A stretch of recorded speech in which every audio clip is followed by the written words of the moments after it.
ஜெபிக்கலாம். எங்கள் நல்ல தகப்பனே, இந்த மாலை வேலைக்காக நன்றியோடு உம்மை துதிக்கிறோம், உம்மை ஸ்தோத்திரிக்கிறோம்.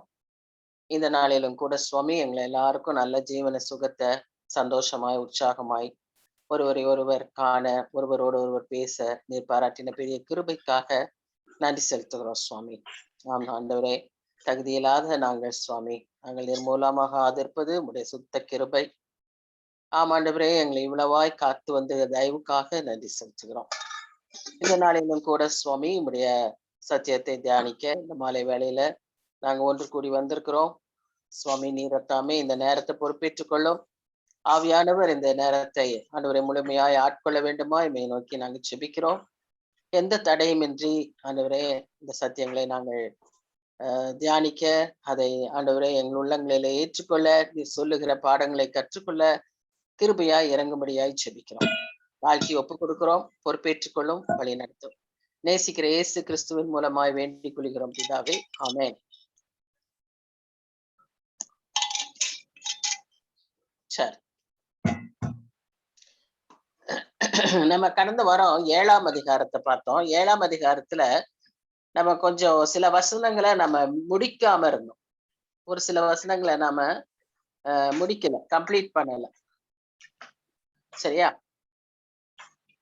அதனால முதல்ல அந்த 7ஆம் அதிகாரத்தை நம்ம பார்த்துட்டு அப்புறம் நம்ம 8ஆம் அதிகாரத்திற்குள்ளாக வருவோம்.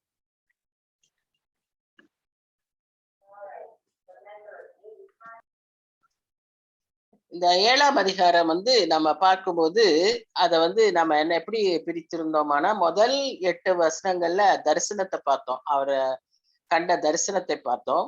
அப்புறம் 9ல இருந்து ஒரு 14 வசனங்கள் வரைக்கும் இந்த விஷன் ஆஃப் காட், அதாவது தேவ தரிசனத்தை பார்த்தோம். அதாவது பரலோக தரிசனத்தை தானியேல் பார்க்கறதாக பார்க்கிறோம். அதுக்கப்புறம் அந்த முதல்ல அவர் கண்ட மிருகங்களை குறித்த தரிசனத்தை விளக்கி சொல்றாரு, தூதர் விளக்கி சொல்றத பார்க்கிறோம். ஆனா நம்ம எப்படி பார்த்துட்டு இருந்தோம்னு சொன்னா, அதை தனித்தனியா பிரிச்சு பார்க்க முடியாதுங்கிறதுனாலதான் நம்ம அந்த மிருகங்களை பார்க்கும் போதே அதனுடைய விளக்கங்களையும் நம்ம சேர்த்து சேர்த்து பார்த்ததுனால ஒரு மாதிரி முன்பின்னாக வசனங்கள் வந்து கொண்டிருந்தன. இப்ப இந்த 9ஆம் வசனத்துல இருந்து நம்ம யாரை பார்க்கிறோம்னு சொன்னா, அந்த பரலோக காட்சியை பார்க்கிறோம். 9ஆம் வசனத்துல அவர் சிங்காசனத்துல வீற்றிருக்கிறது, அதுக்கப்புறம் அவருடைய தலை முடி எப்படி வெண்மை பஞ்சை போன்று இருந்தது, அது எப்படி ஒரு பெரிய பரிசுத்தத்தை காண்பித்தது, அப்படியெல்லாம் நம்ம அந்த 9ஆம் வசனத்துல பார்த்தோம். இப்போ 10ஆம் வசனத்துல என்ன சொல்லப்படுதுன்னு சொன்னா, அந்த சிங்காசனத்திலிருந்து ஒரு பெரிய நதி அவர் சந்நிதியிலிருந்து புறப்பட்டு ஓடினது. அவருக்கு முன்பாக 1000 பேர் சேவித்தார்கள், கோடான கோடி பேர் அவருக்கு முன்பாக நின்றார்கள். இங்க பாருங்க, இந்த காரியத்தை யார் பார்க்கிறான்னு சொன்னா தானியேல் பார்க்கிறாரு. தானியேலின் காலத்திலேயே அவருக்கு கொடுத்த பரலோக காட்சியில கோடான கோடி பேர் நிக்கிறத பார்க்கிறார். இது எப்ப நிறைவேற போகுது? ஆண்டவருடைய ரகசிய வருகையில சபை எடுத்து கொள்ளப்படும் போதுதான் பரலோகத்துல கோடான கோடி பேர் நின்று அவர் முன்பாக நிற்பாங்க. அப்போ இனி வர போகிற ஒரு காரியத்தை, இனிமேல் நடக்க போகிற ஒரு காரியத்தை தானியேல் இயேசு கிறிஸ்து பிறப்பதற்கு முன்பாகவே அதை கண்டிருக்கிறார். தரிசனம் எல்லாம் அப்படித்தான். சில தரிசனங்கள் உடனே நிறைவேறக்கூடிய தரிசனங்களா இருக்கும். சில தரிசனங்கள் உடனே நிறைவேறும், அது ஒரு அர்த்தம். இன்னொரு அர்த்தம் அந்த தரிசனத்துக்கு என்னன்னு சொன்னா, வெகு நாட்களுக்கு பிறகு நடக்கக்கூடிய ஒரு காரியத்தை குறிக்கிறதாயும் இருக்கும். இப்ப தானியேல் பார்த்தது அந்த மாதிரிதான். கோடான கோடி பேர் அங்க நிற்கிறத அவர் பார்க்கிறாரு. அது மாத்திரம் அல்ல, அவர் பார்க்கும் போதே அந்த கொம்பு, சின்ன கொம்பு ஒண்ணு போன வாரம் பார்த்தோம் இல்லையா, அந்த பெருமையாய் பேசின தேவதூஷணம் சொன்ன அந்த சின்ன கொம்பு உடைய அந்த மிருகம் கொலை செய்யப்பட்டது. அதன் உடல் அழிக்கப்பட்டு எரிகிற அக்கினிக்கு ஒப்பு கொடுக்கப்பட்டது. இதை சொல்லும் போதே உங்களுக்கு உடனே என்ன ஞாபகம் வரும்னா, வெளிப்படுத்தல் விசேஷத்துல நாம இப்படி ஒரு சம்பவத்தை பார்க்கிறோம். எங்க பார்க்கிறோம்? 19ஆம் அதிகாரமும் 20ஆம் வசனத்துல பார்க்கிறோம். 19ஆம் அதிகாரத்துல 20ஆம் வசனத்துல மிருகம் அக்கினி கடலிலே தள்ளப்பட்டதுன்னு சொல்லி பார்க்கிறோம். அந்த அதே காரியத்தை தான் தானியேல் சொல்றாரு. பாருங்க எவ்வளவு நாளைக்கு முன்பாகவே இதையெல்லாம் ஆண்டவர் சொல்லி இருக்கிறார். இப்ப நமக்கு இதெல்லாம் ஆண்டவர் திரும்ப திரும்ப எதுக்கு சொல்றாருன்னு சொன்னா, இதெல்லாம் நிறைவேற போகுது, இதெல்லாம் சத்தியமான வார்த்தைகள். நீங்க இதெல்லாம் கேட்டு இதெல்லாம் வாசித்து தியானித்து எப்படி ஆயத்தமா இருக்கீங்க அப்படின்றத சாக்கு போக்கு சொல்ல இடமே இல்லை. அவர் வார்த்தைகள் தெளிவாய் நமக்கு சொல்லப்பட்டு கொண்டே இருக்கிறது.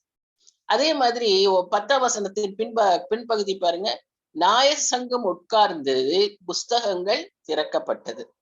இந்த காட்சியை நம்ம எங்க பாக்குறோம்? வெளிப்படுத்தல் விசேஷம் 20ஆம் அதிகாரம் 12ஆம் வசனத்துல நம்ம பார்க்கிறோம்.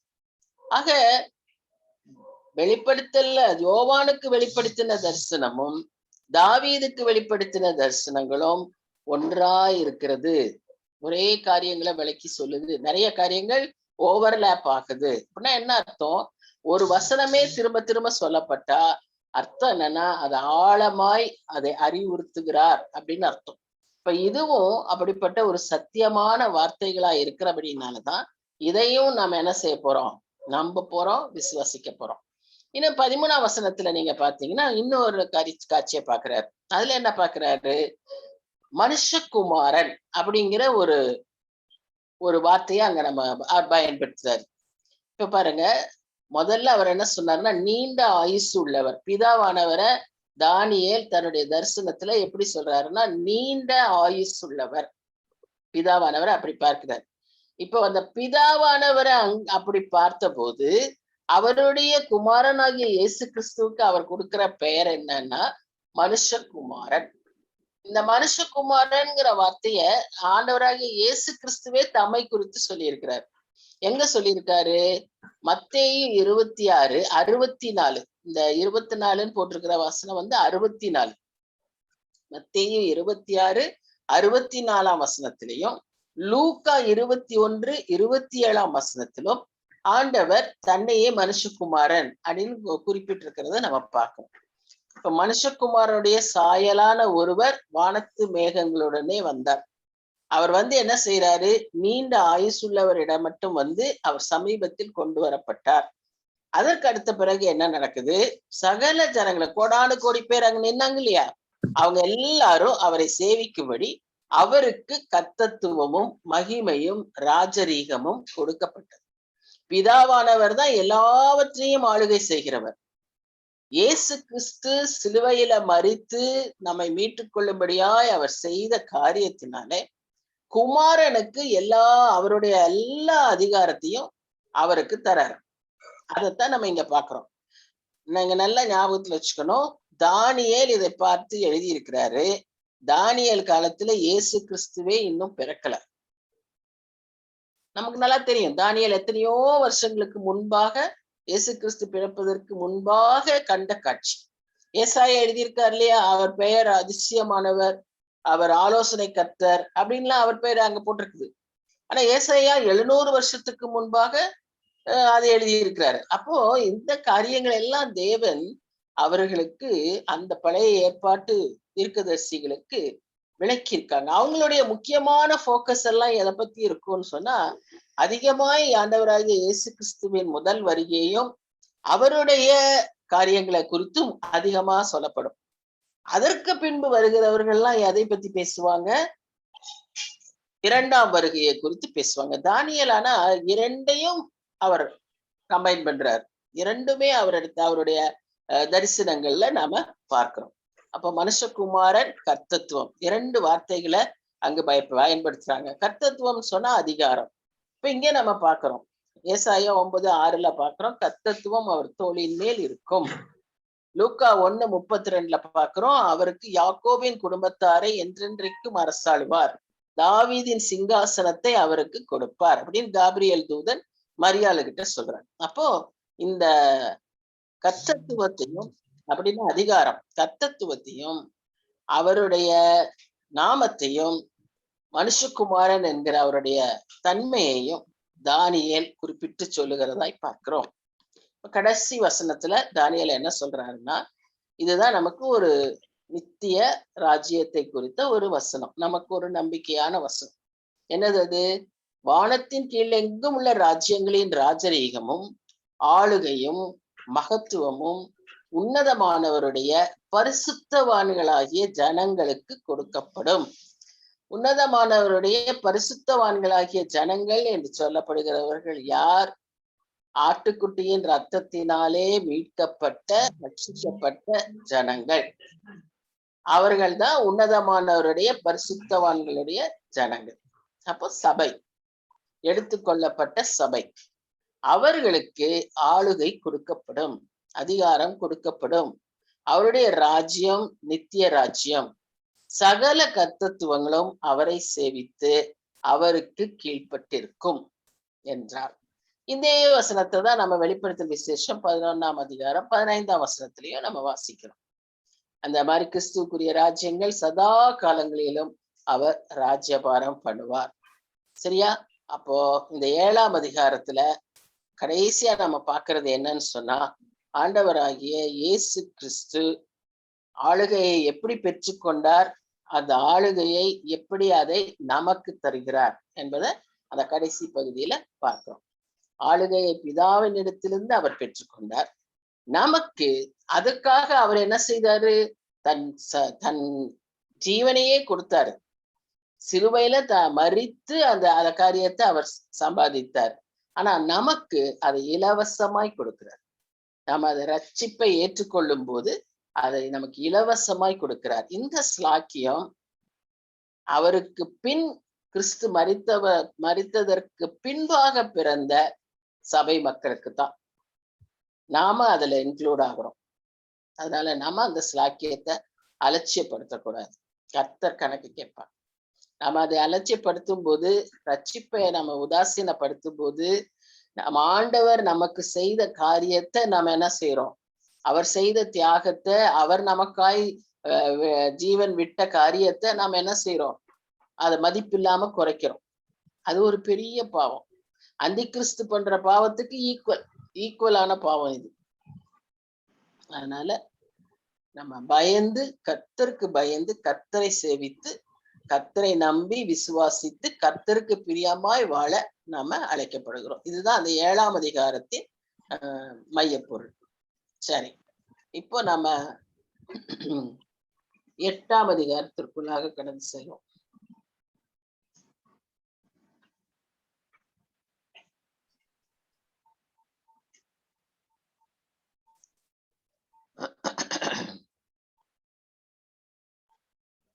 இப்ப 8ஆம் அதிகாரத்துல நாம பார்க்கும்போது, இந்த அதிகாரமும் ஒரு கிரானலாஜிக்கலா, அதாவது காலம் சரியா வந்து அமைக்கப்படலை. இப்ப பாத்தீங்கன்னா, பெல்ஷத்சாரை பத்தி நம்ம அவர் ராஜாவா இருக்கிறத பத்தி நம்ம 5ஆம் அதிகாரத்துல பார்த்தோம். ஆனா 7ஆம் அதிகாரம் வந்து என்ன சொல்லுது? முதல் வசனம் என்ன சொல்லுது? பெல்ஷத்சார் ஆண்ட 1ஆம் வருஷத்தில் அப்படின்னு போட்டிருக்கு. ஆனா அந்த விருந்து எப்ப வச்சாருன்னு பாத்தீங்கன்னா 15ஆம் வருஷத்துலதான் வச்சார். அது 15ஆம் வருஷத்துல அவர் வைத்த விருந்தை நம்ம 5ஆம் அதிகாரத்துல பாக்குறோம். ஆனா தானியேல் கண்ட கனவு பெல்ஷத்சார் ஆண்ட முதல் வருஷத்துல இருக்கு. அது 7ஆம் அதிகாரத்துல பார்க்கணும். தானியேல் இந்த நிகழ்வுகள் எல்லாம் ஒன்றா வரணும்னு சொல்லி ஒருவேளை அதை பின்னால வைத்திருக்கலாம். ஏன் அதை அப்படி பின்னால வைத்தாருன்னு நமக்கு தெரியல. நாம அப்படி நினைக்கிறோம், இந்த நிகழ்வுகள்லாம் ஒன்னா வரட்டும் அப்படின்னு சொல்லி அப்படி வச்சிருக்காருன்னு சொல்லி நம்ம பார்க்கிறோம். அடுத்ததா இப்ப 8ஆம் அதிகாரத்தை பார்த்தீங்கன்னாலும் முதல் வசனம் என்ன சொல்லுதுன்னு சொன்னா, நான் கண்ட முதல் தரிசனத்திற்கு பின்பாக 2 வருஷம் கழிச்சு அப்படின்னு சொன்னா பெல்ஷத்சார் ஆண்ட 3ஆம் வருஷத்துல. அப்ப அது வந்து 7க்கு அப்புறம் 8 வரணும். சோ இதுவும் என்ன செய்யணும்? 5ஆம் அதிகாரத்துக்கு முன்பாக இருந்தா இவங்க சொல்ற காலகட்டம் சரியா இருக்கும். ஆனா நிகழ்வுகள் அவங்களோட ஒத்து போகல. அந்த 15ஆம் அதிகாரத்தின் நிகழ்வுகளும் இந்த நிகழ்வுகளும் ஒன்றாய் இருக்கல, ஒரே மாதிரி ஒரு காலகட்டத்துல இல்ல. அதனாலதான் அவர் அங்க வைக்கல. சரி, இப்ப இந்த 8ஆம் அதிகாரத்துல நம்ம பார்த்தோம்னா என்னெல்லாம் நடக்குது அப்படின்னு ஒரு தானியேல் 8ஆம் அதிகாரத்துல காணக்கூடிய நிகழ்வுகள், அதாவது ஒரு அண்டர்ஸ்டாண்டிங்காக அது இங்க போடப்பட்டிருக்கு. என்னன்னு பாத்தீங்கன்னா, முதல்ல நம்ம எதுல ஆரம்பிக்கிறாங்கன்னா, நெபுகாத் நேச்சார் ஆண்ட காலம். நெபுகாத் நேச்சார் ஆண்ட காலம். அந்த சமயம் பாபிலோன்ல ஆரம்பிக்குது. இந்த காரியங்கள்லாம் விளங்கிக் கொள்ள இன்னொன்றையும் நாம அடிக்கடி ஞாபகப்படுத்திக்கணும். அது என்னன்னு சொன்னா, அவர் கண்ட அந்த சொப்பனம், நேபுகாத் நேச்சார் கண்ட சொப்பனம், அந்த சிலை, அதை நாம் எப்பவும் ஞாபகத்துல வச்சுக்கணும். அப்பதான் இப்ப நாம பேசுற காரியங்கள்லாம் விளங்கும். சோ முதல்ல நம்ம என்ன பார்க்கிறோம், பாபிலோன் நேபுகாத் நேச்சார்ல ஆரம்பிக்குது காலம். அந்த எருசலேம் பிடிபட்ட நாட்கள்ல இருந்து ஆண்டவருடைய 2ஆம் வருகை வரைக்கும் இருக்கக்கூடிய நாட்களுக்கு பெயர், அந்த காலத்துக்கு பெயர், இப்ப நாம இருக்கிற காலத்துக்கும் என்ன பெயர் என்று சொன்னால், அது புறஜாதிகளின் காலம். புறஜாதிகளின் காலம். இந்த சபை எடுத்துக்கொள்ளப்பட்ட பிறகு இந்த புறஜாதிகளின் காலத்தோட யூதர்களின் காலமும் இருக்கு. அதுதான் உபத்திரவ காலம். அந்த அந்த அந்த பீரியடுக்கு பேரு உபத்திரவ காலம். சரியா? இதெல்லாம் கொஞ்சம் கடினமா தோன்றினாலும், நமக்கு இதெல்லாம் அவசியமா அப்படின்னு தோன்றினாலும், இதை இப்ப நீங்க புரிஞ்சுக்கோங்க.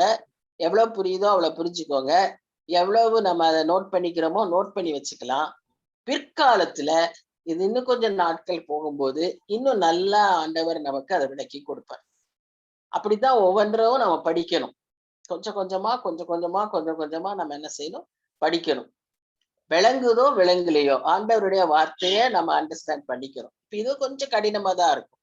இப்போ நம்ம பாக்குறோம் அந்த ஜென்டைல் ஏஜ், அதாவது புறஜாதிகளின் காலம்.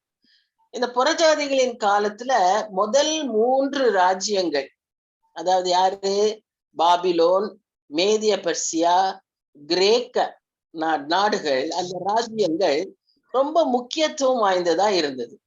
அத சிலையில எப்படி பார்த்தோம், கோல்டு பார்ட்டு, அதுக்கப்புறம் வெள்ளி சில்வர் பார்ட்டு, அதுக்கப்புறம் வெண்கலம் அந்த இடுப்பு பகுதி, அது வரைக்கும் இந்த 3 ராஜ்யங்களை பார்த்தோம். கால் பகுதிகள் இரும்பினால் செய்யப்பட்டது, அது ரோம ராஜ்யம்னு பார்த்தோம். இப்ப இந்த முதல் பகுதியில யார், இந்த 3 ராஜ்யங்கள் தான் தலையெடுத்து இருக்கு. 8ஆம் அதிகாரத்திலேயும் இந்த 3 ராஜ்யங்களை அதிகமாய் நம்ம பார்க்கிறோம். அதற்கு பின்பு ரோம ராஜ்யம் நடக்கும்போது ஒரு காலகட்டத்துக்கு அப்புறம் நம்ம என்ன பார்க்கிறோம், ஆண்டவராகிய இயேசு கிறிஸ்து பிறக்கிறத பார்க்கிறோம். ஆண்டவராகிய இயேசு கிறிஸ்து பிறந்த பிறகு 33 வருஷத்துக்கு அப்புறம் அவர் இறந்து போகிறத பார்க்கிறோம். இதெல்லாம் ரோமராஜ்யம் ஆளுகை செய்யும் போது நடக்கக்கூடிய காலங்கள். அதனால உங்களுக்கு தெரியும், ஆண்டவர் பிறக்கும் போது அகுஸ்துராயன் இருந்தாரு அப்படின்னு தெரியும். அப்புறம் ஆண்டவர் இறக்கும் போது பிலாத்து, ஏரோது, இப்படி எல்லாம் ரோம தேசாதிபதிகள் இருந்தாங்க அப்படின்றது நமக்கு படிச்சிருக்கோம். அப்போ இதெல்லாம் இருக்கு. ரோமராஜ்யம் அப்ப நடந்துகிட்டு இருக்கு. அன்னைக்கு உலகம் முழுவதும் ரோமராஜ்யம் தான் ஆண்டு கொண்டிருந்தது. அந்த ரோமராஜ்யம் இன்றைக்கும் கூட, ஏன் உபத்திரவ காலம் வரைக்கும் கூட அந்த ரோமராஜ்யம் இருக்கும். ஏதோ ஒரு வகையில் அது செயல்பட்டு கொண்டே இருக்கும். ஏன்னா அந்தி கிறிஸ்துவின் ஆளுகை இந்த ரோம ராஜ்யத்தை சார்ந்ததா இருக்கும். அந்தி கிறிஸ்துவின் ஆளுகை உச்சத்திற்கு எப்ப வரும், உபத்திரவ காலத்துல. அப்போ அந்த உபத்திரவ காலத்துல அவனுக்கு அதிகாரம் கொடுக்கவும் அவனுக்கு உதவி செய்யவும் யார் இருப்பா, இந்த ரோம ராஜ்யம். அதனால இந்த ரோம ராஜ்யம் ரொம்ப முக்கியத்துவம் வாய்ந்தது. இப்போ நம்ம சிலுவையில இயேசு கிறிஸ்து மரிக்கிறாரு. அதற்கப்புறம் முக்கியமான நிகழ்வு என்னன்னா பெந்தகோஸ்து. நம்ம போன ஞாயிற்றுக்கிழமை எல்லாரும் நம்ம கொண்டாடி இருப்போம். அப்ப அந்த பெந்தகோஸ்து நாளில என்ன நடந்தது, முதல் சபை உருவானது. சபை உருவான ஒரு முக்கியமான ஒரு காலம். அதற்கு பின்பு நாம் என்ன பார்க்கிறோம்னு சொன்னா, சபை எடுத்துக்கொள்ளப்படும் காலம். அதுதான் ராப்சர். இது வரைக்கும் அந்த ஜென்டைல் ஏஜ் எக்ஸ்டெண்ட் ஆயிட்டே இருக்கு. அதற்கு பின்பு என்ன நடக்குது, 7 வருஷம் உபத்திரவ காலம். 3.5 வருஷம் அது பிரிக்கப்பட்டிருக்கு. இந்த சமயத்துலதான் அந்த சிலையினுடைய கால் பகுதி அங்க முக்கியத்துவம் வாயுது. கால் பகுதி ஆட்சிக்கு வருது. கால் பகுதி எப்படிப்பட்டதா இருந்தது? 10 விரல் இருந்தது. அதோடு கூட களிமண் இருந்தது. இரண்டும் கலவாத ஒரு நிலையில இருந்தது. இந்த களிமண்ணு, அந்த கால் பகுதி, அந்த 10 விரல்கள் இதையெல்லாம் எதை குறிக்கிறது? 10 ராஜ்யங்கள். ஐரோப்பிய யூனியன் சொல்லி, European union, European common market அப்படின்லாம் இன்னைக்கு நடக்கிற அந்த 10 ராஜ்யங்கள் அங்க அதுல தலை தூக்குகிற ஒரு நாட்களா இருக்கு. அப்போ இதெல்லாம் ரோமர் ராஜ்யத்தோட சேர்ந்து காரியங்கள் நடக்குது. அதனாலதான் இரும்பும் களிமண்ணும் அப்படி சேர்ந்து சேர்ந்து இருக்கும். ஆனா கடைசியா என்ன பாக்குறோம்? அந்த சிலையினுடைய இதுல ஒரு கை பெயர்க்கப்படாத ஒரு கல் வந்து அதை தூள் தூளாய் உடைத்து போட்டதாக நாம பார்க்கிறோம். அந்த கல்லு தான் யாரு? ஆண்டவராகிய இயேசு கிறிஸ்து. அவர் இரண்டாம் வருகை. அவருடைய இரண்டாம் வருகை வந்து அவர் என்ன செய்யறாரு? அந்த அந்த எல்லா ராஜ்யங்களையும் அந்தி கிறிஸ்து எல்லாரையும் என்ன பண்றாரு? நியாயம் தீர்த்து அவங்க எல்லாம் ஒன்றுமில்லாமல் ஆக்குகிறார். அப்புறம் அவருடைய ராஜ்யம் உருவாகுகிறது. அதைத்தான் அந்த தரிசனத்திலேயே நம்ம பார்க்கிறோம். அந்த கல் வந்து ஒரு பெரிய மலையாச்சு அப்படின்னு சொல்லி நம்ம பார்க்கிறோம். அதே போல இங்க அவருடைய ராஜ்யம் நடக்கும். அது 1000 வருஷ அரசாட்சியா இருக்கும். அதற்கு பின்பாக எல்லாமே அழிஞ்சிரும். இந்த பூமி, இந்த வானம் எல்லாம் அழிந்து புது வானம், புது பூமி, புதிய நித்திய ராஜ்யம் இருக்கும். அதுல ஆண்டவராகிய இயேசு கிறிஸ்துவோட அவரோடு கூட ரட்சிக்கப்பட்ட, இந்த உபத்திரவ காலத்திலும் மீட்கப்பட்ட, கடைசி வரைக்கும் மில்லினியம் 1000 வருஷ அரசாட்சியில கூட வாய்ப்பு தராரு. அதிலேயும் ரட்சிக்கப்பட்ட மீதியான ஜனங்களை அந்த நித்திய ராஜ்யத்துக்கு அழைத்து சந்தோஷமா அவர் நித்திய ராஜ்யத்துல ஆளுகை செய்ய போகிறார். அவர் ஆளுகை செய்வார், நாமும் அவரோடு கூட ஆளுகை செய்வோம். இந்த மாதிரியான ஒரு டைம் லைன் தான் இந்த 8ஆம் அதிகாரத்துல நாம பார்க்கிறோம். அப்ப 8ஆம் அதிகாரம் 2ஆ டிவைட் ஆகப்படுது. 1-14 தானியேல் கண்ட தரிசனமும், 15-27 தானியேல் கண்ட தரிசனத்தின் விளக்கமும். இப்ப இதுல வந்து நீங்க கொஞ்சம் கவனமா பார்க்கணும். என்னன்னு சொன்னா, அப்படியே சீக்வன்ஸா வசனங்கள் வராது. ஏன்னா காட்சிகள் மாறிக்கிட்டே இருக்கு. அங்க கொஞ்சம் இந்த காட்சி சொல்றாரு, திடீர்னு வேற காட்சி சொல்றாரு, அப்புறம் அந்த தூதன் விளக்குறத சொல்றாரு. அதனால முதல்லயே நம்ம ஒரு சில காரியங்களை பார்ப்போம், அதே திரும்ப அடுத்த பின்பகுதியிலேயே பார்ப்போம். ஆனா நம்ம அப்படி வசனங்கள் இருக்கும். ஆனா நம்ம விளக்கும் போது ரெண்டையும் சேர்த்துதான் விளக்குவோம். அதனால முன்ன பின்ன இந்த வசனங்கள் வரும். நீங்க இதெல்லாம் ஏற்கனவே ஒரு தடவை வகுப்புக்கு இந்த ஸ்டடிக்கு வர்றதுக்கு முன்னால வாசிச்சுட்டு வந்தீங்கன்னா நல்லா விளங்கும். அதனால இனிமேல வருகிற காலங்கள்ல அந்த நாளுக்குரிய பகுதியை இந்த வகுப்பு ஸ்டடிக்கு வர்றதுக்கு முன்னால வாசிச்சு வந்துட்டீங்கன்னா இதை நம்ம கொஞ்சம் நல்லா விளங்கி கொள்ளலாம். இல்லைன்னா இதுக்கு பின்பு போய் வீட்டுல நீங்க திரும்ப எடுத்து வச்சு பார்த்தீங்கன்னா உங்களுக்கு நல்லா விளங்கும். சரி, இப்ப இந்த தானியேலுடைய தரிசனம் நான் சொன்ன மாதிரி 7ஆம் அதிகாரத்திற்கு பின்பாக 2 வருஷம் கழிச்சு அவருக்கு கிடைச்சது. 5ஆம் அதிகாரத்திற்கு முன்பாக 12 வருஷத்துக்கு முன்பாக கண்ட தரிசனம் 8ஆம் அதிகாரத்துல பார்க்கிறோம். 8ஆம் அதிகாரத்துல என்ன பார்க்கிறோம்னா, அவர் தரிசனத்துல அவர் பாபிலோன்ல இருந்து அவருடைய அரண்மனையில படுத்து தூங்குறாரு. அவர் தரிசனத்துல அவர் எங்க அவர் தான் இருக்கிறதாக பார்க்கிறார் என்று சொன்னா, 7ஆம் தேசத்தில் உள்ள சூசான் அரண்மனையில் இருந்தேன். ஏஞ்சல் ஹலோ,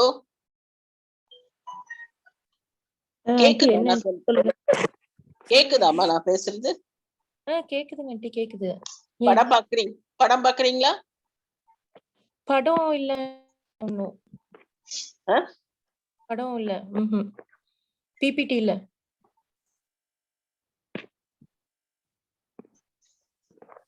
பிபிடி இல்லையா? ஆமா. ஷேர் ஆகல? ஆமா ஆண்டி, ஆமா. சொல்லலையே.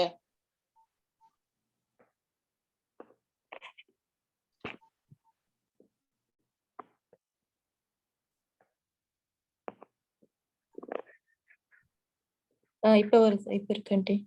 இப்ப இருக்கா? இருக்கு. இப்பதான் நான் 8ஆம் அதிகாரத்துக்குள்ளாக போறேன்.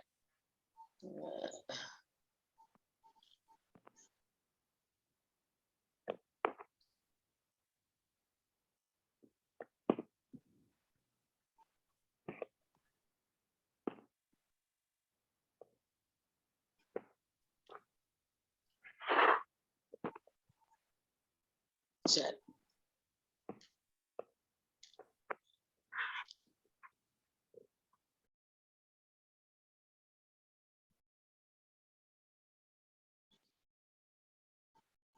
சரியா? இப்ப தெரியுது ஆண்டி. ஓகே, நீங்க கண்டினியூ. சரிம்மா. தேங்க்யூ. அப்ப இப்ப நம்ம என்ன பாக்குறோம்னு சொன்னா, இந்த தரிசனத்துல அவர் வந்து சூசான் அரண்மனையில இருந்ததாகவும், அந்த சூசான் அரண்மனைக்கு பக்கத்துல ஒரு ஆறு இருந்துச்சு. அந்த ஆறு பேரு ஊலாய்.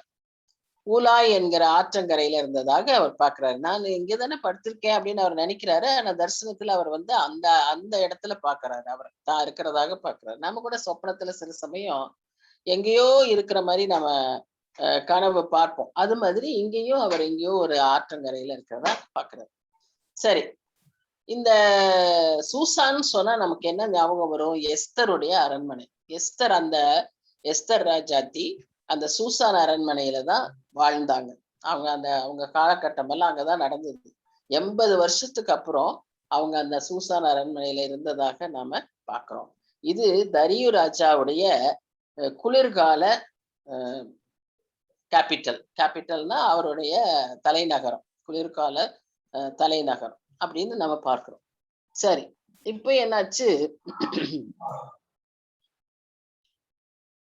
இந்த சூசான் அரண்மனையில இருந்துதான் இவருடைய மற்ற காரியங்களும் நடக்குது. கண்ட தரிசனம் எல்லாம் நடக்குது. அந்த பகுதிக்கு பேரு ஏலாம் என்கிற பகுதி. அது ஒரு பெரிய கோட்டையான பகுதி. அங்க ரொம்ப அழகான ஒரு ஊரு. அதுக்குள்ள எல்லாமே இருக்கும். அந்த ஊருக்குள்ள அவங்க எதற்குமே வெளியே வர வேண்டியதில்லை. எல்லா தேவைகளும் அங்கேயே இருந்தது. இப்படி அந்த சூசான் அரண்மனை பக்கத்துல அவர் இருக்கும்போது திடீர்னு அவர் கண்கள்ல என்ன பார்த்தாருன்னா, ஒரு பெரிய ஆட்டுக்கடா. அந்த ஆட்டுக்கடாவுக்கு 2 கொம்பு. ஒரு கொம்பு மற்ற கொம்பை விட அதிகமா இருந்தது, உயர்ந்தவையா இருந்தது, பெரியதா இருந்தது. அப்போ இவருக்கு ஆச்சரியம். இது என்ன அர்த்தம்னா, இந்த சின்ன கொம்பு வந்து மேதிய அரசை குறிக்குது, அந்த பெரிய கொம்பு வந்து பெர்சிய அரசை குறிக்குது.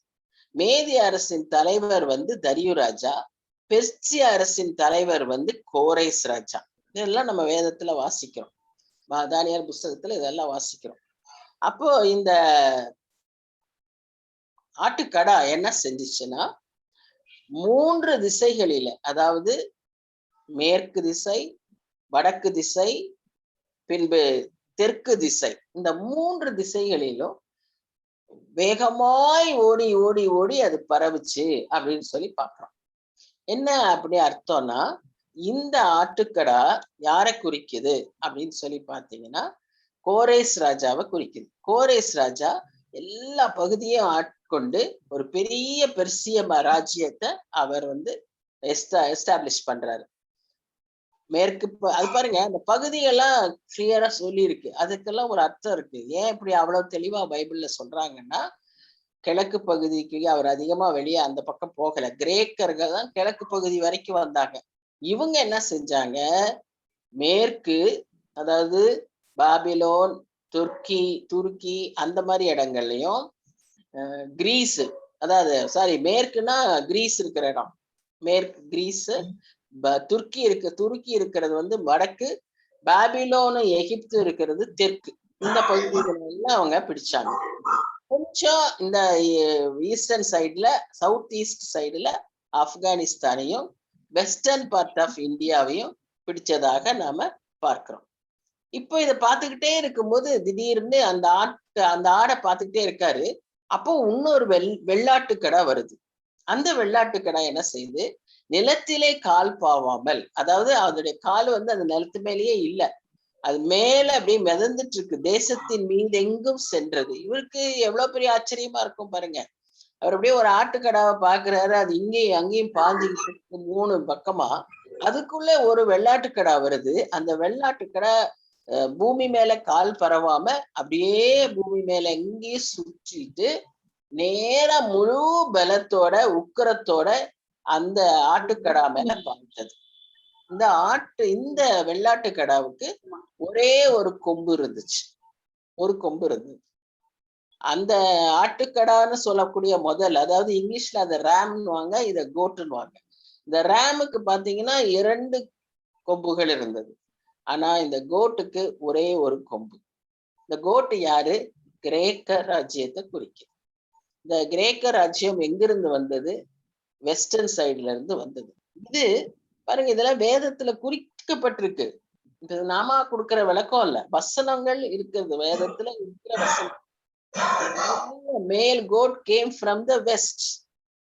அப்போ நம்ம இது என்னன்னு விளங்கி கொள்ளணும் இல்லையா? வேதத்துல கொடுக்கப்பட்டிருக்கிற காரியங்களை அர்த்தம் புரிஞ்சுக்கணும். அப்போ இது யாரை குறிக்குது? கிரேக்கர்களை குறிக்குது. இந்த ஒரு ஹார்ன், ஒரே ஒரு கொம்பு அதுக்கு இருக்குன்னா அது என்ன அர்த்தம்? அந்த கிரேக்கர்கள்ல மிக சிறந்த, மிக முக்கியமான ராஜா யாரு? Alexander the Great. நம்ம எல்லாரும் படிச்சிருப்போம், மகா அலெக்சாண்டர் அப்படின்னு படிச்சிருப்போம். அந்த அலெக்சாண்டர் தான் அந்த ஒரு கொம்பு குறிக்குது. இப்போ இந்த ஆட்டுக்கடை என்ன செய்து நேரா அந்த ராம தள்ளி மிதித்து கொன்றது. இந்த கிரேக்க ராஜா ரொம்ப வேகம். அவருக்குடைய முக்கியமான காரியம் என்னன்னு சொன்னா, பயங்கர வல்லமை, பயங்கர பலன், பயங்கர வேகம். இதுதான் அவருடைய முக்கியமான ஒரு குணாதிசயம். ஆனா எப்படி இந்த பெரிய கொம்பு அப்படியே வளர்ந்து போய் எல்லாவற்றையும் ஆக்கிரமித்த பிறகு அப்படி அது சக்சஸ்ஃபுல்லா போயிட்டு இருக்கிற நேரத்துல அந்த கொம்பு என்னாச்சு? முறிஞ்சு போயிடுச்சு. அர்த்தம் என்ன? அந்த கொம்பு, அந்த அலெக்சாண்டர் இறந்துட்டாரு. அவ்வளோ பெரிய மகா பெரிய அலெக்சாண்டர், எல்லா ராஜ்யத்தையும் பிடித்தவர். அவர் இறந்ததுக்கு காரணம், அவர் குடிப்பிரியர். ராஜாக்கள் குடிக்க கூடாதுன்னு வேதத்திலேயே போட்டிருக்கு. ஆனா இந்த ராஜா நல்லா குடிப்பார். இவர் நல்லா குடிச்சதுனால அந்த குடியினாலேயே அவருக்கு ஒரு வியாதி இறந்துடுறார். அந்த 33 வயசுக்குள்ள அவருக்கு எல்லாவற்றையும் சாதிச்சுட்டு எல்லாவற்றையும் ஆக்கிரமிச்சுட்டு இறந்தும் போயிட்டார். அதனால அவர் சாகும்போது, நான் வந்தப்போ நான் செத்து போகும்போது ஒன்னையும் எடுத்துட்டு போல அப்படின்னு சொல்லி அவருடைய வெறும் கைய இந்த சவப்பெட்டியில 2 பக்கமும் அப்படியே வெறுமையா காமிச்சிட்டு போவார். சரி, அப்போ உடனே இவருடைய தரிசனத்துல என்ன பாக்குறாரு? அந்த கொம்பு முறிஞ்ச உடனே அந்த தலையில இருந்து 4 திசைக்கு 4 கொம்பு புறப்பட்டுருச்சு. எப்பவுமே இந்த தரிசனங்கள்லாம் நான் பாக்குறோம், இந்த கொம்பு, இந்த தலை, இதெல்லாம் எதை குறிக்குது? ராஜ்யங்களையும் ராஜாக்களையும் குறிக்குது. அதே மாதிரி அந்த கிரேக்க ராஜ்யத்தை 4 ஜெனரல்ஸ், 4 அவருக்கு தேசாதிபதிகள் ஆண்டதாக அந்த கிரேக்க ராஜ்யம், அவ்வளோ ராஜ்யத்தை விஸ்தரிச்சு பிடிச்சாரு. அந்த ராஜ்யத்தை எல்லாம் அந்த கிரேக்க ராஜ்யம் 4 ஜெனரல்ஸ் 4 திசையில அதை ஆக்குபை பண்ணாங்க. அதை அவங்க ஆண்டாங்க அப்படின்னு சொல்லி நாம பாக்குறோம். இப்ப நீங்க இதுல பாத்தீங்கன்னா அந்த 4 ஜெனரல்ஸையும் இருக்கும், அந்த பெயர்களும் அந்த கொம்புகள்ல எழுதப்பட்டிருக்கு. 4 திசை. நீங்க பாத்தீங்கன்னா லிசிமாக்கஸ் ஒண்ணு, கெசாண்டர்னு ஒண்ணு, டாலமின்னு ஒண்ணு, செல்யூக்கஸ். இந்த செல்யூக்கஸ்ங்கிறவர் தான் இந்திய பகுதிக்கு வந்தார். இந்த இந்த இந்திய இந்த கொம்புல இருந்து இப்படி பார்த்துக்கிட்டே அவர் இருக்கும்போது இன்னொரு சின்ன கொம்பு இதுல இருந்து புறப்பட்டார். 7ஆம் அதிகாரத்திலே அவர் ஒரு சின்ன கொம்பை பார்த்தார். அதே மாதிரி இந்த 8ஆம் அதிகாரத்திலும் ஒரு சின்ன கொம்பை பார்க்கிறார். ஆனா இங்க அந்த சின்ன கொம்பு யாருன்னு அவர் சொல்றாரு. இந்த சின்ன கொம்பு யாரா இருக்கும்னு சொல்றாருன்னா, ஆன்டியோகஸ் 4 எபிஃபனஸ் அப்படிங்கிற ஒரு ராஜா. இந்த ராஜாவை குறித்து என்ன வாசிக்கிறோம் அப்படின்னு சொல்லி பாத்தீங்கன்னா, இந்த ராஜாவினுடைய குணாதிசயங்கள் அப்படியே அந்தி கிறிஸ்துவுக்கு ஒப்பானதா இருக்கு. அவருடைய குணாதிசயங்கள் எப்படி இருந்தது? அப்படியே அந்தி கிறிஸ்துவுக்கு ஒப்பானதா இருந்ததாக நாம பார்க்கிறோம். சரி, இந்த அந்தி கிறிஸ்துவுக்கு ஏன் ஒப்பானதாக நம்ம அதை சொல்றோம் அப்படின்னு நீங்க பாத்தீங்கன்னா, அவருக்குள்ளே ஒரு சில குணாதிசயங்கள் இருக்கு. என்னென்ன? அவர் ஆளுகை செய்யும் போது யூதர்களுக்கு விரோதமான எல்லா விதமான சட்டங்களையும் அவர் போட்டார். என்ன அது அப்படின்னு சொல்லி நீங்க பாத்தீங்கன்னா, நீங்க பாப்பீங்க, முதலாவது அவர் யூதர்களை எல்லாரையும் கொன்றதாக நம்ம பார்க்கிறோம். குட்டிமா யாரது? குட்டிமா உன் சத்தம் அப்புறம் ரெக்கார்ட் ஆயிடும். மியூட் பண்ணிக்கோங்க தயவு செய்து.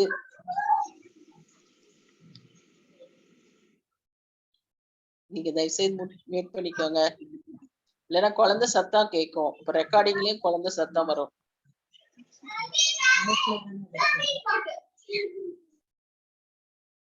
எஸ். அப்போ இந்த யூதர்களை ஃபர்ஸ்ட் அவர் என்ன செய்யறாரு? கொலை செய்யறாரு.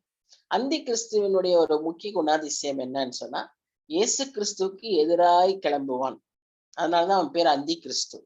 அடுத்து ஆன்டி கிரைஸ்ட், அதான் தமிழ்ல அந்தி கிறிஸ்துன்னு அப்படியே டிரான்ஸ்லேட் பண்ணியிருக்காங்க. ஆன்டினா அகெயின்ஸ்ட். அடுத்ததா என்ன இன்னொரு காரியம்னா, அவரை எதிர்க்கிறதுனால அவருடைய பிள்ளைகளையும் அவருடைய ஜனத்தார் மக்களையும் அவன் எதிர்ப்பான். அதனால யூதர்களை எதிர்ப்பார்கள். யாரெல்லாம் இந்த மாதிரி யூதர்களை எதிர்க்கிறார்களோ அவர்களுக்கெல்லாம் இந்த அந்தி கிறிஸ்துவின் ஆவி இருந்ததாக நம்ம பார்க்கிறோம். இப்ப நீரோ மன்னன், அப்புறம் நிறைய ராயர்கள், டொமிஷியன் சொல்லி ஒரு பெரிய ரோமன் சீசர், இப்படி நிறைய பேர் அவங்க இந்த மாதிரி யூதர்களுக்கு விரோதமாய் இருந்தவர்கள். இப்ப இங்கேயும் நாம அந்த மாதிரி பாக்குறோம். அடுத்தது அவன்கிட்ட என்ன இன்னொரு முக்கியமான ஒரு காரியம்னா, யூதர்களுடைய மத கலாச்சாரங்கள், மத பழக்க வழக்கங்களை எல்லாம் அவன் அசுத்தப்படுத்தினான். அவன் அதை ஃபாலோ பண்ண அவங்களுக்கு இடமே கொடுக்கல. என்ன செஞ்சான்? தோரா அவங்களுடைய முக்கியமான ஒரு புத்தகம், அதைதான் வைத்து அவங்க வழிபடுவாங்க. ஏன்னா அந்த தோராவில் என்ன இருக்குன்னா, அந்த முதல் 5 ஆகமங்கள், மோசே எழுதின முதல் 5 ஆகமங்கள் அந்த தோராவில் இருக்கும். அதுலதான் அவங்களுக்கு அந்த 10 கட்டளை எல்லாம் இருக்கு, அவங்க நியாய பிரமாணம் எல்லாம் இருக்கு. அந்த புத்தகத்தை அந்த சுருள்களை இவன் என்ன செஞ்சுட்டான்? அழிச்சுட்டான். அதுக்கப்புறம் அவன் என்ன செய்யறான்னா, அதுல இருக்கிற சட்ட பிரகாரம் நீங்க எதுவுமே செய்யக்கூடாதுன்னு சொல்றான். முக்கியமான ஒரு காரியம் எதுன்னா, அவங்களுக்கு அந்த இது சர்க்கம்சிஷன், அந்த விஷயத்தையும் அவன் செய்யக்கூடாது அப்படின்னு சொல்றான். அது ரொம்ப முக்கியமான ஒரு காரியம், அவங்களுடைய யூதர்களுக்குள்ள ஒரு சடங்கு. அதே மாதிரி அந்த ஆலயத்துல போய் இவனுடைய கடவுளை கொண்டு போய் அங்க வைப்பான். இவனுடைய கடவுள் யாரு? சூரிய கடவுள் ஜியூஸ். அந்த கடவுளை தேவாலயத்துல கொண்டு போய் வைக்கிறது, இவனுடைய இமேஜ் எல்லாம் தூக்கி அங்க வைக்கிறது, இவனே போய் அங்க உட்காந்துக்கிறது. அந்தி கிறிஸ்து செய்வாருன்னு சொல்லக்கூடிய அனைத்து காரியங்களையும் இந்த ஆன்டியோகஸ் எபிஃபானஸ் அந்நாட்கள்லயே செய்துட்டார். அதனாலதான் இது வர்ஷிப் எல்லாம் பண்ணல, இப்படி எல்லாம் செய்ய மாட்டோம்னு சொன்னா அவங்க கொல்லப்படுவார்கள். அப்போ 2 நாள்ல 40,000 பேரை கொண்டு இருக்கான்னா, அவன் ஆட்சி செஞ்சது 10 வருஷம், எத்தனை பேரை கொண்டு இருப்பான்னு யோசிச்சு பாருங்க. அந்த மாதிரி அன்டியோகஸ் எபிஃபானஸ் ஒரு பயங்கரமான ஒரு ஆளா இருந்ததாக நாம பார்க்கிறோம்.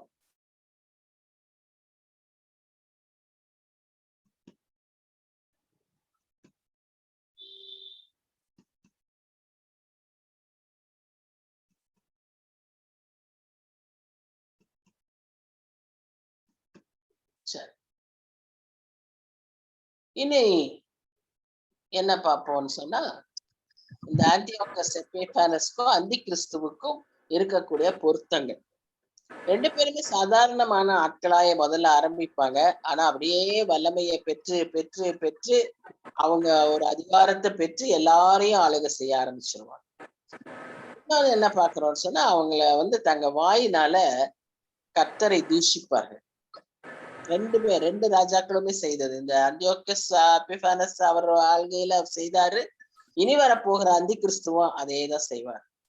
அவங்க எல்லாரும் 2 பேருமே என்ன செய்வாங்க? யூதர்களை அழிப்பார்கள்.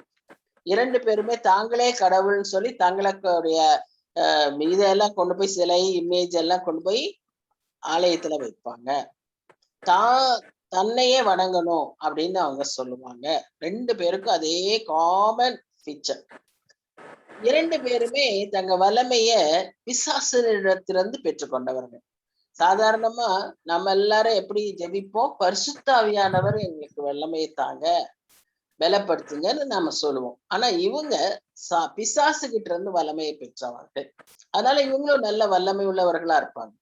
ஆனா கடைசியில இவர்களாலே அல்லாம தாங்களாகவே வேறொருவரால அவர்களுடைய முடிவு இருக்கும். இப்ப அந்தியோக்கஸ் எபிஃபானஸ் உடைய முடிவு எப்படி இருந்துச்சுன்னு சொல்லி பாத்தீங்கன்னா, அங்க போட்டிருக்கோம் பாருங்க. 25ஆம் வசனத்துல பின்பகுதியில போட்டிருக்கு.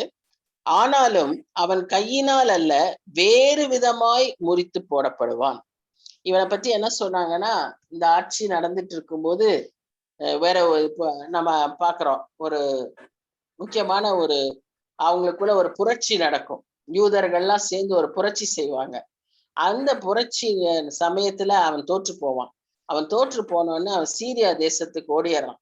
அங்க சீரியா தேசத்துக்கு போனோடனே அவனுக்கு மைண்ட் குழம்பிடும். மென்டலாட்ட பைத்தியக்காரனா இருந்து ஒரு மென்டல் சிக்னஸ் வந்து அப்படியாக அவன் சாவான். அந்த மாதிரி அவனுடைய முடிவு இருக்கும். ஆனா அந்தி கிறிஸ்துவனுடைய முடிவு நம்முடைய ஆண்டவர் கையில இருக்கு. அவர் அவனை நரகத்துக்கு அனுப்புவார். அதுதான் நம்ம அங்க பாக்குறோம். முதல் நரகத்துக்கு அனுப்பப்படக்கூடியவன் யாருன்னா அந்தி கிறிஸ்து. இப்ப நம்ம இந்த ராஜா பண்ண அந்த அந்தியோக்கஸ் எபிஃபானஸ் அவர் செய்த இன்னொரு முக்கியமான காரியம் என்னன்னு சொல்லி பாத்தீங்கன்னா, அவன் வந்து தேவாலயத்துல பலிகளை நிறுத்திடுவான். தோரால இருக்கிற எல்லா சட்டங்களையும் நிறுத்திடுவான்னு சொன்னேன் இல்லையா? அதே மாதிரி தேவாலயத்தின் பலிகளை அவன் நிறுத்திடுவான்.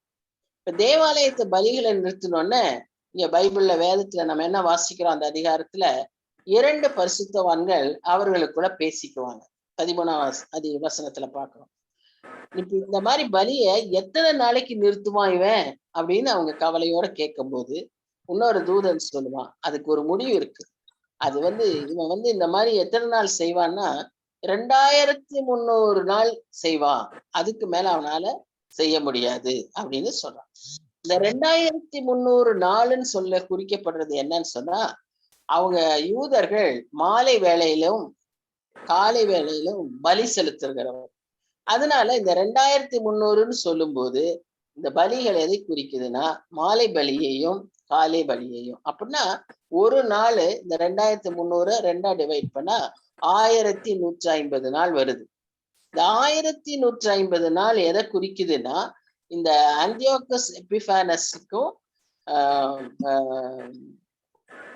அடுத்த அந்த புரட்சியாளர்கள் புரட்சி செய்யறதுக்கும் முடியிற நாட்கள் 1150 நாளா கரெக்டா இருக்கு. அதைத்தான் திரும்ப ஆலயம் மீட்கப்பட்டதற்கும் அழிக்கப்பட்டதற்கும் இருக்கக்கூடிய கேப்னு அந்த பரிசுத்தவான்கள் சொல்றாங்கன்னு சொல்லி நம்ம வரலாறு சொல்லுது.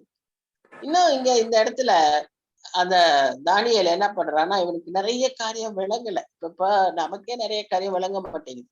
அது மாதிரி தானியேலுக்கு அந்த காலத்துல ஒண்ணுமே விளங்கல. இப்ப நமக்கு எத்தனை புத்தகங்கள் வேதம் புஸ்தகம் நம்ம கடைசி நடக்கக்கூடிய காரியத்தை எல்லாம் ஆண்டவர் நமக்கு விளக்கி சொன்ன பிறகும் கூட நமக்கு நிறைய காரியங்கள் விளங்க மாட்டேங்குது. ஆனா தானியேலுக்கு அதெல்லாம் எதுவுமே இல்லை. இதெல்லாம் பார்த்தா அவருக்கு ஒரே பயம். அவருக்கு ஒண்ணுமே விளங்கல. அப்போ அந்த ஏஞ்சல் அந்த தூதன் வந்து கபிரியல் அவர்கிட்ட சொல்றாரு ஒரு ஒரு சத்தம். அந்த சத்தம் யாருன்னா இயேசு கிறிஸ்துவா தான் இருக்கணும்னு சொல்றாங்க. அந்த சத்தம் கபிரியல் கிட்ட சொல்லி, கபிரியல் நீ போய் தானியேலுக்கு இதெல்லாம் கொஞ்சம் விளக்கி சொல்லு, அவன் பயங்கரமா குழம்பி நிக்கிறான், நீ போய் அவனுக்கு விளக்கி சொல்லு அப்படின்னு அவனுக்கு ஒரு சத்தம் கேட்கப்பட்டதாக பார்க்கிறோம். இந்த கேப்ரியல் தானியேல் கிட்ட வந்தோடனே அவன் பயந்து போறான். அவன் பயந்து போய் குழம்பி நிக்கிறான். அந்த காட்சியை பார்க்கறதுக்கு முன்னால இங்க என்ன நடந்தது? புரட்சின்னு சொன்னே. இந்த புரட்சியாளர்கள் யாரு அப்படின்னு பாத்தீங்கன்னா, இந்த புரட்சியாளர்கள் ஜூடாஸ் மெக்கபேயஸ் அப்படிங்கிறவரும் அவருடைய அப்பா பேரு மத்தாத்தியாஸ் அப்படிங்கிறவர். இந்த 2 பேரும் பார்த்துக்கிட்டே இருக்காங்க. இது என்ன, இந்த அந்தியோக்கியா எபிஃபானஸ் நம்ம ஆளுகிறது மாத்திரம் அல்ல, அவன் இன்னும் என்ன செய்யறான், இந்த மாதிரி நம்ம சட்டத்தையும் நம்மளுடைய ஜெபங்களையும் ஆலயத்தின் காரியங்களையும் அசுத்தப்படுத்துறானே, பன்றிய கொண்டு போய் அங்க ஆலயத்துல சாக்ரிஃபைஸ் பண்றானே, இவனை என்ன செய்யலான்னு சொல்லி இவங்க 2 பேரும் சேர்ந்து எல்லா யூதர்கள் யாரெல்லாம் இவங்க சைடுக்கு வராங்களோ, பயந்தவங்க எல்லாம் அவன் பின்னால போயிருவாங்க. தைரியமாய் விசுவாசத்தோட இருக்கிறவங்க, கர்த்தரை நம்பினவங்க எல்லாம் இவங்க பக்கத்துல வருவாங்க. அப்போ அங்கங்க ஒரு சின்ன கூட்டம் ஆண்டவருக்குன்னே இருக்கு, எல்லா சூழ்நிலையிலும் அன்றைக்கும் இருந்தது. இவங்க என்ன செஞ்சாங்க, இவங்க எல்லாம் சேர்ந்து ஒரு போர் உண்டாக்குனாங்க. போர் உண்டாக்குறதுல கர்த்தர் இவர்களுக்கு வெற்றி கொடுத்தார். பாருங்க, நம்ம கர்த்தருக்காய் எழுந்து ஏதாவது செய்யும் போது கர்த்தர் நமக்காக எல்லாவற்றையும் செய்து கொடுப்பார். நாம எதையும் செய்யாம அப்படியே அவன் சொல்றதுக்கு பயந்து இருந்தோம்னா கர்த்தரால ஒன்னும் செய்ய முடியாது. அதனால நம்ம கர்த்தருக்காய் தைரியமாய் வைராக்கியத்தோடு எழுந்து செய்யணும். இவங்க 2 பேரும் 2 பேர் தான், தகப்பனும் மகனும் ஆட்களை சேர்த்துனாங்க, ஒரு பெரிய ஒரு போர் உண்டாக்குனாங்க. ஆண்டவர் இஸ்ரவேல் தேசத்தை இவங்க கையில கொடுத்தார். உடனே முதல்ல அவங்க செய்த காரியம் என்னன்னா, ஆலயத்தை சுத்தப்படுத்தினாங்க. ஏன்னா அவங்க 2 பேரும் சேர்ந்து ஆலயத்தை, அந்த அந்தி கிறிஸ்து அந்த ஆன்டியோக்கஸ் எபிஃபானஸ் என்ன பண்ணாரு, அவனுடைய ஆட்களும் ஆலயத்தை அசுத்தப்படுத்தி இருந்தாங்க. அதையெல்லாம் இவங்க சுத்தப்படுத்துறாங்க. இது எப்ப நடந்ததுன்னா 25ஆம் தேதி டிசம்பர், அதாவது கிஸ்லேவ்னு அவங்களுடைய யூத கேலண்டர்ல ஒரு மாதம், அந்த மாதத்துல 25ஆம் தேதி இது அவங்க செய்ததாக நாம பாக்குறோம். என்ன அவங்க செஞ்சாங்க அப்படி செய்யும் போதுன்னு பாத்தீங்கன்னா, பொதுவா ஆலயத்தினுடைய உள்பிரகாரம் வெளியேதான் அந்த எல்லா சாக்ரிஃபைஸும் செய்வாங்க, பலிகள் இடுவாங்க. அதற்கு பின்பு உள்ள போவாங்க, அந்த முதல் பகுதி. அதற்கு பின்புதான் பரிசுத்தமான மகா பரிசுத்த ஸ்தலம். அந்த ஸ்தலத்துக்கு முன்பாக இருக்கிற பகுதியில 3 முக்கியமான காரியங்களை பார்ப்போம். இதெல்லாம் நமக்கு தெரியணும், இதுக்கெல்லாம் ஒரு அர்த்தம் இருக்கு. இதெல்லாம் இந்த ஆசரிப்பு கூடாரம், ஆண்டவருடைய ஆலயத்துல இந்த காரியங்கள் இங்க இருக்கணுங்கிறதுக்கு ஒரு பெரிய ஆழமான ஆவிக்குரிய சத்தியங்கள் இருக்கு. இப்ப நம்ம என்ன இங்க பாக்குறோம்னு சொன்னா, அந்த 3 முக்கியமான காரியங்கள் அங்க இருக்கு. அது என்னது, ஒரு மேசை, அந்த மேசையில என்ன இருக்கும், சமூக தப்பம் இருக்கும். அந்த முன்பகுதியில ஒரு பலிபீடம் இருக்கும். அந்த பலிபீடத்துல என்ன முக்கியமா இருக்கும்னு சொன்னா, அது சுகந்த வாசனை தூப வர்க்கம் போடக்கூடிய ஒரு பலிபீடம். அந்த லெப்ட் சைட்ல என்ன இருக்குன்னு பாத்தீங்கன்னா, ஒரு விளக்கு தண்டு. இந்த விளக்கு தண்டு, விளக்கு தூணை பத்தி நம்ம வெளிப்படுத்தல் விசேஷத்துல பாக்குறோம், ஒரு தண்டனையாவே பாக்குறோம். நீ மனம் திரும்பாவிட்டால் உன் விளக்கு தண்டை நீக்குவேன் அப்படின்னு சொல்லி பாக்குறோம். இது விளக்கு தண்டு. இந்த விளக்கு தண்டு என்ன அங்க முக்கியமான காரியம் அப்படின்னு பாத்தீங்கன்னா, அத இவங்க ஒவ்வொரு நாளும் மாலை வேளையில காலை வேளையில அதை ஆசாரியர் அதை கொளுத்தி வைப்பாங்க. இப்ப இவங்க சுத்தம் பண்ணி அங்க பார்த்தா ஒரு சின்ன கிண்ணத்துல எண்ணெய் இருந்துச்சு. அந்த எண்ணெயை இந்த 7 விளக்குகள்லயும் போட்டு எரிக்கும் போது அந்த எண்ணெய் ஒரு நாளைக்கு தான் வந்துச்சு. ஆனா இவங்க எரிச்சா எப்பவும் தினமும் எரிக்கணும். அப்ப இவங்க என்ன பண்றாங்க, அதுக்குள்ள யூதர்களுக்கு எல்லாம் சொல்றாங்க, நீங்க எல்லாம் போய் வீட்டுல எண்ணெய் தயார் பண்ணிட்டு வாங்க. ஒலிவ மரத்துல இருந்து ஒலிவ காய்களை வைத்து ஆளை அடிச்சு பிழிஞ்சு எண்ணெய் எடுத்துட்டு வாங்க அப்படின்னு அவங்க சொல்றாங்க. இந்த சமயத்துல அங்க என்ன நடக்குது, இந்த விளக்கு தண்டு அவங்க ஊத்தின அந்த எண்ணெய் 8 நாள் ஆகியும் குறையவே இல்லை. ஆச்சரியமாய் கர்த்தர் இவங்க செய்த வைராக்கியமான காரியத்தை 2 விதங்களில அங்கீகரித்தார். ஒண்ணு, அவர்களுக்கு வெற்றியை கொடுத்தார். 2வதாக இந்த விளக்கு ஆச்சரிய விதமாய் 8 நாளைக்கு எரிந்தது. என்ன, அவங்களுக்கு ஒரு நாளைக்கு தான் இருந்துச்சு, ஆனா அந்த எண்ணெய் 8 நாள் வர வரைக்கும் ஆண்டவர் அற்புதம் செய்தார். எப்படி அன்னைக்கு சாரிபாத் விதவைக்கு செய்தாரோ, அங்க இன்னொரு விதவை இருந்தாங்களா அவங்களுக்கு செய்தாரோ, அதே மாதிரி இந்த காலத்திலயும் அந்த விளக்கு தட்டுல அப்படி செய்தார். இதனால இந்த யூதர்கள் இன்னைக்கும் ஒரு பண்டிகையை அவங்க கொண்டாடுவாங்க. இதை நினைவு கூர்ந்து அந்த பண்டிகைக்கு பெயரு அனுக்கா. அந்த பண்டிகைக்கு பேரு அனுக்கா. இந்த மாதிரி 8 கேண்டில வச்சு எரிச்சு அவங்க கொண்டாடுவாங்க. சரியா? இது அவங்களுடைய முக்கியமான ஒரு பண்டிகை. சரி, இப்ப நம்ம என்ன பாக்குறோம், அங்க காபிரியல் தூதனை பார்த்தோம் இல்லையா? அவர் விளக்கத்தை சொல்றாரு இவருக்கு. இந்த காபிரியல் தூதனை இவ்வளவு பக்கத்துல பார்த்த உடனே தானியலுக்கு என்னாச்சு? ஒரு பயம் வந்துச்சு. ஏன்னா அவர் அப்படியே பன்னீர் வெளிச்சமா பிரகாசமா இருப்பாரு. அவருடைய சத்தம், அவருடைய இதெல்லாம் பார்த்த உடனே இவர் பயந்து போய் கீழே விழுறாரு. இவன் தட்டி எழுப்பி எந்திரிக்க சொல்லி, தானியேலே, நீ பார்த்த காட்சி எதுக்குரியது? முடிவு காலத்திற்கு உரியது. வசனம் பாருங்க. அவர் என்ன சொல்றதுன்னு 17ஆம் வசனத்துல சொல்றாரு. இந்த தீர்க்க தரிசனம் முடிவு காலத்துக்கு அடுத்தது அப்படின்னு சொல்றாரு. சரி, அடுத்ததா அவர் மறுபடியும் என்ன சொல்றாருன்னா, அடுத்த வசனத்துல நீங்க பாத்தீங்கன்னா, முடிவு காலத்துக்கு அடுத்தது, அதோடு கூட இது என்ன அவர் சொல்றாரு, கோபத்தின் முடிவு காலத்தில். பாருங்க, நம்ம எண்ட் டைம்ஸ் சொல்றோம், the time of wrath. நல்லா ஞாபகம் இருக்கு. வெளிப்படுத்தல் விசேஷத்துல 6ஆம் அதிகாரம் எல்லாம் நம்ம வாசிச்சோம். எப்படி முத்திரை, எப்படி கலசம், எக்காலம் அப்படின்னு 3 விதத்துல கோபாக்கினையை ஆண்டவர் நிறைவேற்றினாரோ அந்த நாட்களுக்குரியது அப்படின்னு இந்த தரிசனத்தை குறித்து சொல்றாரு. இப்பதான் தானியலுக்கு கொஞ்சம் புரியுது. ஆனா அவருக்கு அதுக்கு மேல புரியல. இப்ப இந்த மாதிரி சில தரிசனங்கள் நான் சொன்னது போல அந்த காலகட்டத்திற்கும் முடியும், இன்னும் வருங்காலத்திற்கு முடியும்.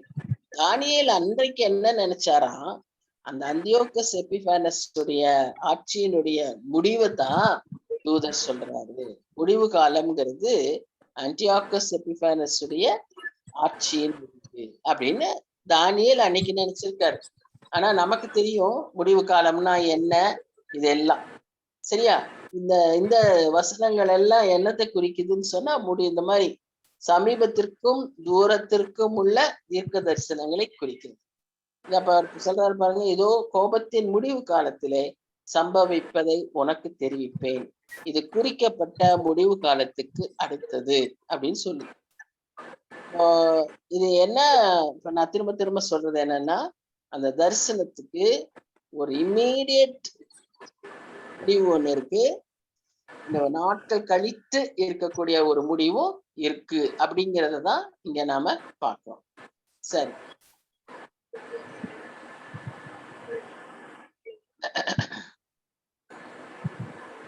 இதெல்லாம் நமக்கு ரகசியமாய் வேதத்திலே கொடுக்கப்பட்டிருக்கு.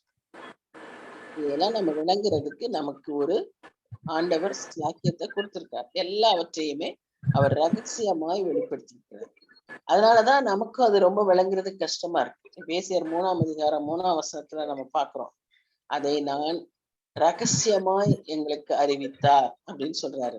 6ஆம் வசனத்துல பாருங்க, இந்த ரகசியம் பரிசுத்த அப்போஸ்தலருக்கும் தீர்க்கதரிசிகளுக்கும் ஆவியானவராலே வெளிப்படுத்தது போல முற்காலங்களில் மணிபுத்திரருக்கு அறிவிக்கப்படவில்லை. அதனாலதான் தானியேலுக்கு இன்னும் நிறைய பழைய ஏற்பாட்டு தீர்க்கதரிசிகளுக்கு அவங்க கண்ட தரிசனத்தையே அவர்களால புரிஞ்சுக்க முடியல. தானியேல் ராஜா கண்ட தரிசனத்தை எல்லாம் விளக்கி சொன்னாரு கர்த்தருடைய உதவியினால. ஆனா தான் கண்ட தரிசனத்துக்கு அவரால் விளங்கி கொள்ள முடியல. அதனால அவர் தூதரை கேட்கிறாரு. தூதர் சொன்னதையும் அவரால் அதிகமாய் புரிந்து கொள்ள முடியவில்லை. அதனால என்னாச்சு, குழம்பி போயிடுறாரு. பயங்கரமா குழம்பி போய் அந்த வசனத்துல நீங்க பாத்தீங்கன்னா, தானியேல் 8ஆம் அதிகாரம் கடைசி வசனம் பாருங்க, 14. ஏன்னா அதுக்கு முந்தின வசனம் பாருங்க, சொல்லப்பட்ட ராப்பகல்களின் தரிசனம் சத்தியமாய் இருக்கிறது. இது உண்மை, ஏதோ ஒரு கனவு, ஏதோ ஒரு சொப்பனம் கிடையாது, வேதத்தில் எழுதப்பட்ட சத்தியம். 2வது தூதன் சொல்றது என்னன்னா, இந்த விளக்கம், நான் கொடுத்த தரிசனத்தின் வெளிப்பாடுகள் எல்லாமே சத்தியமா இருக்கிறது. அப்புறம் அது என்ன சொல்றது, அதனால இந்த தரிசனத்தை நீ மறைத்து வை. ஏன்? அதற்கு இன்னும் காலம் இருக்கிறது பாருங்க. அது இன்னும் அநேக நாள் செல்லும். இதெல்லாம் நிறைவேறதுக்கு அநேக நாள் செல்லும் அப்படின்னு அவர் சொல்றாரு. அப்பதான் அந்த வழி அவருக்கு புரியுது. அந்த சிவப்பு லைன் போகுதே அதான் அது குறிக்குது. அப்ப 27ஆம் வசனத்துல பாருங்க, தானியேலாகிய நான் சோர்வடைந்து சில நாள் வியாதிப்பட்டிருந்தேன். அந்த தரிசனத்தை கேட்டு படிச்சு புரியறதுக்கே அவருக்கு வியாதியே ஆயிடுச்சு. ஆனா அப்புறம் என்ன செஞ்சாரு? எழுந்து திரும்ப நான் போய் ராஜா வேலை செய்யறேன்ட்டு போயிட்டாரு. இந்த தரிசனமும் அதுவும் எனக்கு ஒரே குழப்பமா இருக்கு அப்படின்னு சொல்லி வந்துச்சு. அவர் ராஜாவுடைய வேலைக்கு போயிட்டாரு. ஆனா அந்த தரிசனத்திலேயே நினைச்சுக்கிட்டே இருந்தாரு. அதை திகைச்சுக்கிட்டே இருந்தாரு. தனக்குள்ளேயே அதை வச்சுக்கிட்டாரு. யாருக்கும் அத சொல்லல. அவர் அப்புறம் பின்னாட்கள்ல தான் இத எழுதியிருக்காரு. இந்த புத்தகத்தை எழுதும் போதுதான் அதை அவர் எழுதியிருக்கிறாரு. ஆனா யாருக்கும் அவர் விளக்கல. ஏன்னா இவருக்கே புரியல. எல்லாம் இவருக்கு ஆண்டவர் சொல்லி கொடுக்கிறாரு. அதை வச்சு இவர் புரிஞ்சுக்குவாரு. ஆனா இவருக்கே புரியாததுனால இவர் யாருக்கும் அதை போய் சொல்லல. நமக்கும் இன்னைக்கு நிறைய காரியங்கள் விளங்கல. ஆனா இன்னைக்கு நமக்கு கொடுக்கப்பட்டிருக்கிற தரிசனம் எல்லாம் எதை நமக்கு சொல்லுதுன்னு சொன்னா, ஆண்டவர் என்ன செய்ய போறாரு, என்ன செஞ்சுக்கிட்டு இருக்காரு, இதையெல்லாம் விளங்குறதுக்கு அல்ல. ஆண்டவரே, நீர் தான் எல்லாவற்றையும் உங்களுடைய கண்ட்ரோல்ல வச்சிருக்கீங்க. God is in control. இன்னைக்குமே கொரோனா பாருங்க, நிறைய பேருக்கு ஏன் இந்த கொரோனாவால ஏன் நம்ம ஒண்ணுமே செய்ய முடியல, கண்ட்ரோலே பண்ண முடியல, சாவு ஏறிக்கிட்டே போகுதே, இதெல்லாம் மக்களுக்கு கேள்வி. கர்த்தர் என்ன செஞ்சிட்டு இருக்காரு, கர்த்தர் ஏன் இதை அனுமதிக்கிறாரு, எல்லாருக்கும் இருக்கு. இன்னைக்கு நம்ம இந்த அதிகாரத்துல கண்டுபிடிச்சது என்னன்னு சொன்னா, God is in control. நாம இதை விளங்குறது நம்முடைய வேலையே அல்ல. இப்ப செய்யறதும் நமக்கு விளங்கிக்கணும்னு அவசியம் இல்லை. இனிமேல் செய்ய போறதையும் நம்ம விளங்கிக்கணும்னு அவசியம் இல்லை. ஆனா அறிவிக்கிறத தெரிஞ்சுக்கணும். கர்த்தர் அறிவிச்சிருக்காரு, அதை நம்ம தெரிஞ்சுக்கிறோம். அதன்படி நம்ம ஆயத்தப்பட வேண்டியது நம்முடைய வேலை. இங்க நடக்கிற நிகழ்வுகள் எல்லாம் நாம எதுவுமே செய்ய முடியாது. அது கர்த்தருடைய ஆளுகையில் இருக்கிறது. இதுதான் இந்த அதிகாரத்தின் முக்கிய மைய கருத்து. God is in control.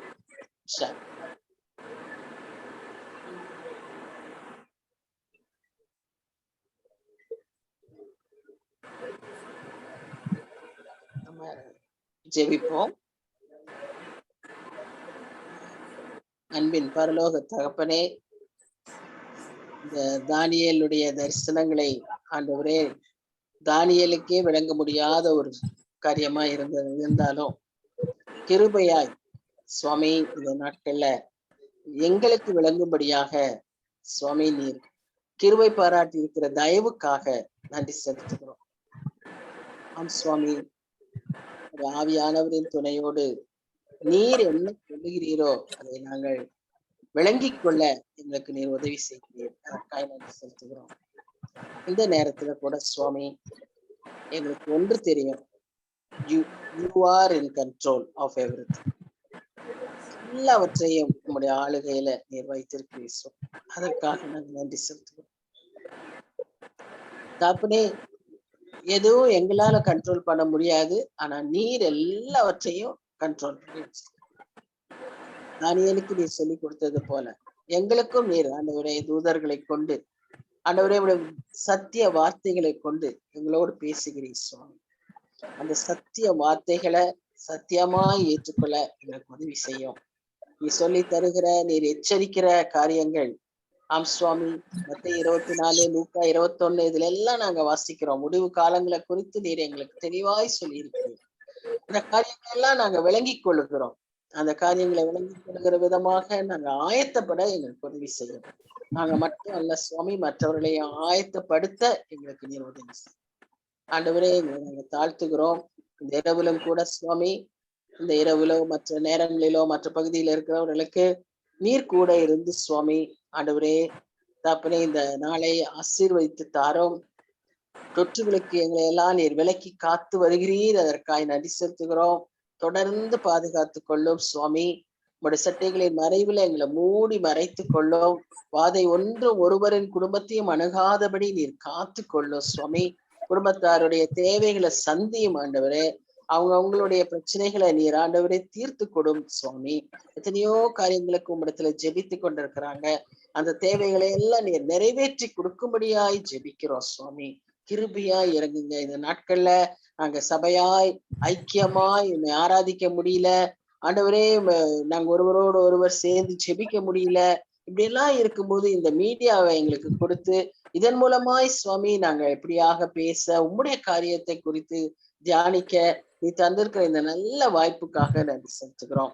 தொடர்ந்து ஆசீர்வதியும். இதை எங்களுக்கு பிரயோஜனப்படுத்தி கொள்ளும். ஒருவேளை இது எங்களுக்கு கடினமா இருந்தாலும் சுவாமி இதை நாங்கள் முழுமையாய் புரிந்து கொள்ள நீர் எங்களுக்கு உதவி செய்யும். நாங்க திரும்ப திரும்ப வாசிக்கும் போது எங்களுக்கு நீர் கற்றுத்தருவீர் சுவாமி. ஆம் தகப்பனே, நாங்க கற்றுக்கொள்ளணும்னு சொல்லித்தான் இதை நீர் வைத்திருக்கிறீர். இதை எழுதி எங்களுக்கு கொடுத்திருக்கிறீர். இதை வாசிக்க வேண்டியது எங்களுடைய பொறுப்பு சுவாமி. நீர் கிருபையாய் இறங்கி அதை இந்த நாட்கள்ல நாங்கள் அதையெல்லாம் அபியாசிக்க உதவி செய்ய வேண்டுமாய் ஆண்டவரும் இரட்சகருமாகிய இயேசு கிறிஸ்துவின் மூலமாய் வேண்டிக் கொள்கிறோம் பிதாவே. ஆமேன்.